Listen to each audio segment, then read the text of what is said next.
কলকাতার কসবায় সাউথ ক্যালকাটা ল কলেজের ইউনিয়ন রুমে এক ছাত্রীর গণধর্ষণের অভিযোগ ঘিরে তোলপাড় রাজ্য। বুধবার সন্ধ্যায় এই ঘটনা ঘটেছে বলে খবর। ন্যাশনাল মেডিকেল কলেজে নির্যাতিতার শারীরিক পরীক্ষা হয়েছে, ঘটনাস্থলে গেছে ফরেনসিক দল, চলছে জিজ্ঞাসাবাদ। গ্রেপ্তার করা হয়েছে 3 জনকে। এদের একজন কলেজের প্রাক্তন ছাত্র ও বর্তমান কর্মী, বাকি 2 জন ওই কলেজেরই পড়ুয়া। আলিপুর আদালত 3 জনকেই 1 জুলাই পর্যন্ত পুলিশি হেফাজতে রাখার নির্দেশ দিয়েছে বলে জানিয়েছেন উভয় পক্ষের আইনজীবীরা।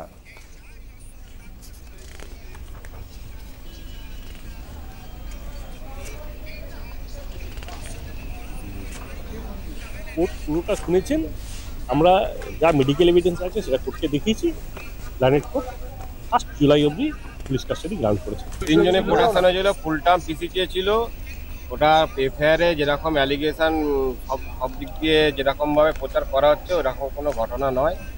ঘটনাটা একটা হচ্ছে, এখানে একটা কলেজের ছাত্র রাজনীতিকে কেন্দ্রকে মানে ইয়ে করে ইস্যু খাড়া করে একটা অ্যালিগেশন দিয়েছে।